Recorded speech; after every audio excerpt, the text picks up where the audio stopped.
All right, folks, this is hilarious. At the NATO summit today, Donald Trump was confronted to his face and humiliated by a reporter who challenged him on his utter failure to deliver a major campaign promise, and we have to talk about it. But before we do, if you end up liking this video and you want to support the channel, please be sure to hit the like, subscribe, and alert bells before you go. All right, friends, we have several clips to talk about.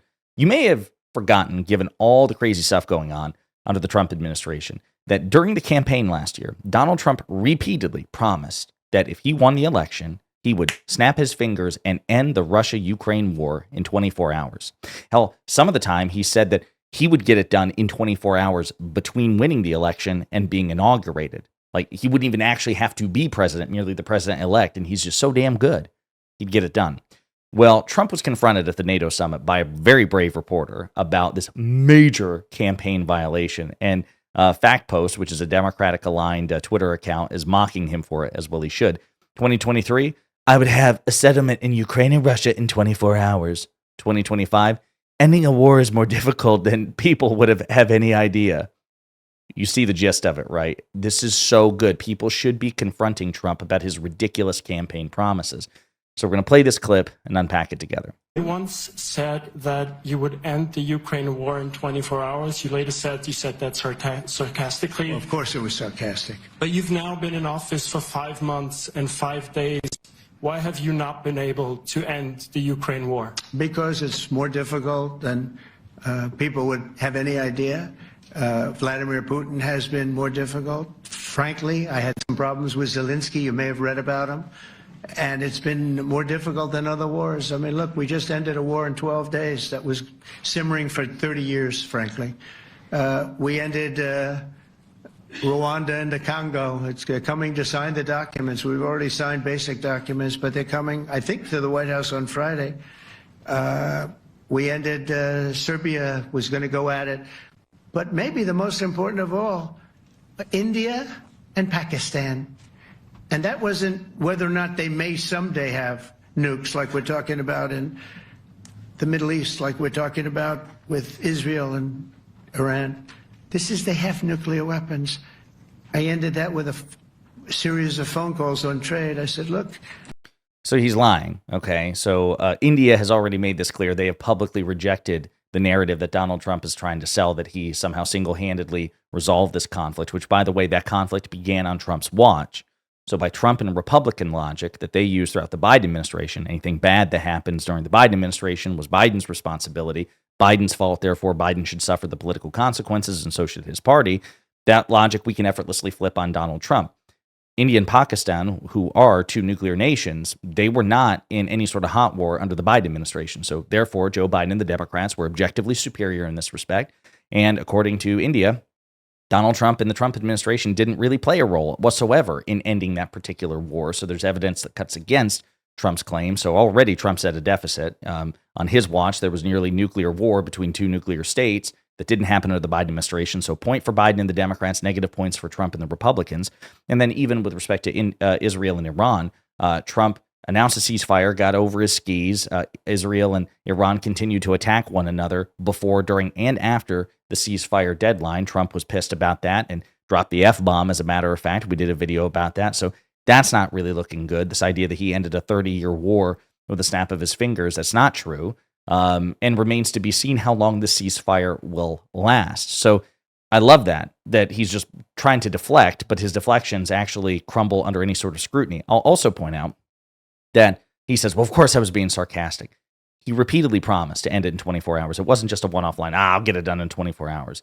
He campaigned repeatedly on that promise, that he's so good he'd get it done in 24 hours. He failed, and that is a failure that people should hold against him.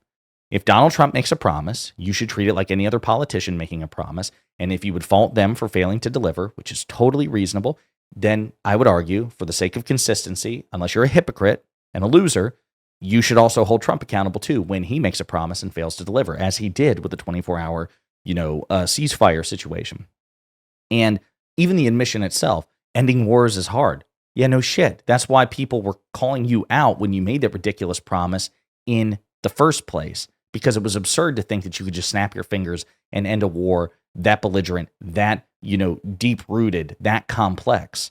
But he's almost like a child. Like, guys, who knew? Who knew that geopolitics and global politics and foreign policy were complicated? Anybody paying attention, which unfortunately Trump isn't. He wasn't then, he's not now. So it's really disturbing. But again, kudos to that reporter for asking the question, confronting Trump about his failure to bring peace when he swore he would get it done in 24 hours. Now, on the topic of foreign policy, I want to play some other clips from the NATO summit, and then we're going to get into some polling because Trump's polling on foreign policy, not good. Sounds like the door is open, but you're in no rush. Is that right? Sounds like the door is open. But I'll tell you what, look, we're going to talk to them next week with Iran. We may sign an agreement. I don't know. To me, I don't think it's that necessary. I mean, they had a war, they fought. Now they're going back to their world. I don't care if I have an agreement or not. The only thing we'd be asking for is what we were asking for before about we want no nuclear, but we destroyed the nuclear. In other words, it's destroyed. I said Iran will not have nuclear. Well, we blew it up. It's blown up. Well, again, there are credible reports to the contrary, right? So that the idea that Iran's nuclear program has been destroyed. So Trump is like, hey, we're going to talk to them and maybe we'll have an agreement. Okay. That's interesting. That's interesting. But then he also indicated that he has no interest in talking to or having an agreement with Iran. So he's all over the place. He's wildly inconsistent. The cognitive dissonance and the inconsistency in this man's thinking is unprecedented. And people should be talking about it. Maybe it's an indication of cognitive decline. Maybe it's an indication that he just doesn't know what he's talking about. Maybe it's both. can I ask you, are you interested in restarting negotiations with Iran? And if so, have they reciprocated? So Or is our this sort of people, settled? Marco could answer this, but our people are not, I'm not. The way I look at it, they fought, the war's done, and, you know, I could get a statement that they're not going to go nuclear. We're probably going to ask for that, but they're not going to be doing it. But they're not going to be doing it anyway. They've had it. So again, he says one thing, does another. Maybe we'll have an agreement. No, I'm not interested in agreement or negotiation.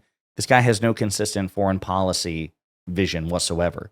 And that might be one of the reasons, not the only reason, but one of the reasons that Trump's foreign policy job approval is terrible, right? He's underwater on this even by the the RCP, which is a right-leaning real clear politics. Sorry, it's just a mouthful. Has him down, I think in an aggregate of about 4%. So if you look, the RCP average, oh my gosh, more than that. That's his overall job approval is negative 4%. His RCP average, this right-wing aggregator of the polls on foreign policy, they have him down 11 points in foreign policy. The Economist has him down minus 12. Fox News has him down minus 16. Harvard Harris has him down minus 10. Marquette has him down minus 14. Emerson, which is pretty Trump-friendly, has him still down minus 3. NPR, PBS Marist polling has him down, is that 13? Negative 13 points. It's not good. Trump's foreign policy is atrocious as far as the American people are concerned because, again, he campaigned. Snap my fingers, I'll wrap up the Israel-Gaza war, I'll wrap up the Russia-Ukraine war, and we'll have no new wars on my watch except we've had two, right? We've had, again, two nuclear powers engaging in a hot war against each other on Trump's watch, India and Pakistan. We've had the Israel-Iran situation. The U.S. got directly involved. People aren't happy about that either. Trump's foreign policy has been an abject and total failure based on what he promised to deliver. Now, perhaps along the way, he'll be able to massage this and spin it in a way which is, more sympathetic to the American people. But as of right now, they're not pleased with it, nor should they be. And Democrats should be loudly calling out Donald Trump's failure to deliver on his campaign promises and encourage the American people to hold him and his party politically accountable for failing to do so, rather than simply grade him on a curve. In the meantime, let me know what you think in the comments.